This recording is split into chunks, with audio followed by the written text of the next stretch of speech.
What was the source for early jihad treatises and poetry?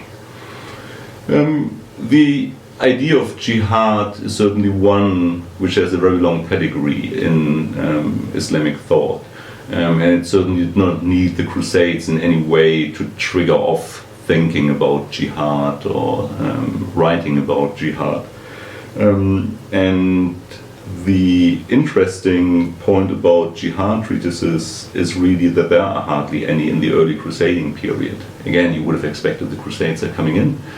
There is a religious conflict going on, so many authors would sit down and start to rethink the concept of jihad, would write about jihad, would incite the rulers and the population to engage in jihad. But during the first 50 years of the crusading period, we have one single jihad treatise being written, and this has only survived in one copy. It was taught in a rather marginal mosque, so it seems that even among the establishment of the religious Muslim scholars, there was not a widespread interest in jihad, which was triggered in any way by the crusading movement. And when were the earliest references to Palestine as the Holy Land? I mean, the concept of Jerusalem as a holy site obviously go back to the very early Islamic period. And there's very early on the concept that Jerusalem has an outstanding status. But as I tried to say earlier, this does not mean that there's a constant religious importance ascribed to Jerusalem over 1,400 years, but clearly there's an up and down of religious interest, and just prior to the... And it's a sort of destination of pilgrimage amongst many, rather than specific, or...? Not always. I mean, there are periods where Jerusalem was clearly an outstanding site of pilgrimage, and if we move on in the crusading period, in the late 12th century, so roughly 100 years after the arrival of the Crusades, Jerusalem clearly had an outstanding importance within Syria, and it had gained a status as an outstanding religious site. And the same is true for the earlier Islamic period, but just prior to the arrival of the Crusades, there's not a concept of Jerusalem as being so outstanding, which is very widespread. The term Palestine is only used very occasionally. It's mostly used in an administrative sense.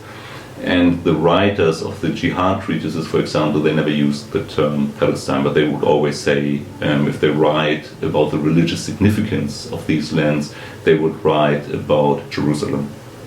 And how did what has become known as the Islamic narrative by historians come into being? In other words, this much more politicized interpretation of what occurred during the period? Well, first of all, what I call in my publication the Islamic narrative is linked or is specific to the conquest of Jerusalem, and that's a development in the late 12th century, roughly 100 years after the arrival of the Crusades. We see a centralization of the political landscape in the Middle East, and at this point there's indeed something like a clash between two blocks, because now for the first time there's more or less a unified Islamic political entity, the Zangid and subsequently the Ayyubid Empire under Saladin. And where are they based? What's their... That's in Egypt is the capital, but Syria is integrated into this empire. So the Crusader states now face more or less a unified political landscape in Syria and Egypt. And at this point, jihad gains in importance, Jerusalem gains in importance, and there's much more thinking about the relationship with the Crusades in terms of jihad. And at this point, the conquest of Jerusalem, in retrospect, is seen as a crucial event in the history of the region. And that's also the point when, for the first time, the number 70,000 appears. So it's an invention, so to say, roughly 100 years after the fall of Jerusalem, when in completely different political circumstances, these old, pale, rather boring description of Jerusalem needed an updating and needed a certain rhetorical lift. Yeah, in order to make it speaking to those contemporaries who started to be interested in jihad. And what was the relationship between jihadi rhetoric and the reality of what happened during this period? Well, I mean, if we look at the main proponents of jihad, which are the rulers Yamad ad-Din, Nur ad-Din, and then the famous Saladin, all of these three rulers fought for most of the rule Muslims. It's only during short periods of their life period of their rule that they actually fought the Crusaders. But out of fairness, one must say that they didn't fight the Crusaders because they were just too marginal to take too much of an interest in them. They had occupied these rather marginal coastal lands in Syria. They did not pose a threat in military terms. They had not occupied a major city such as Damascus, Aleppo, Alexandria, where the region really would have suffered and where one would have felt an economic impact. So the fact that Nur ad-Din and Saladin, for example, talked a lot about jihad and used it as a very important means of legitimacy, but de facto conducted rather a strategy of expansion directed towards the neighboring Muslim principalities, is entirely rational if one looks at the political landscape of that region. What is it, do you think, about the history of this particular period that has such powerful resonance in the present day, that goes off into the radical Islamists, goes off into the right of the political scene in Spain and the 1930s? Endless examples of how this has a kind of hold over people. What is it, do you think, that is so powerful about it?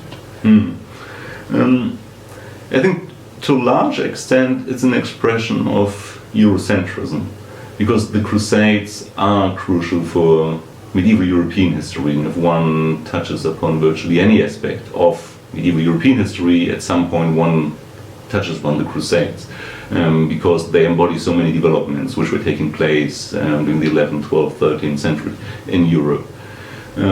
And due to the dominance of European narratives and European perspectives of history, it is certainly that the Crusades have gained an importance in perception of medieval history which are completely unjustified if we look at them from a Middle Eastern perspective.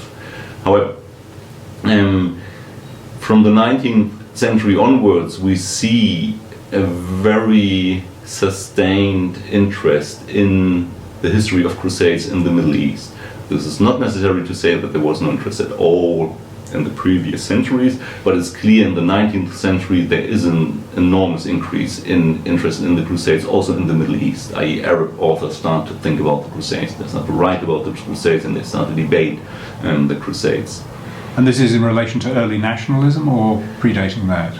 That's basically in the pre-national period, and it's very much a reaction to colonialism, right? The European encroachment on the Ottoman Empire, where indigenous populations in the Middle East increasingly felt under pressure and looked for historical precedents which basically allowed them to make sense out of the present and to look at what is happening in a larger chronological framework.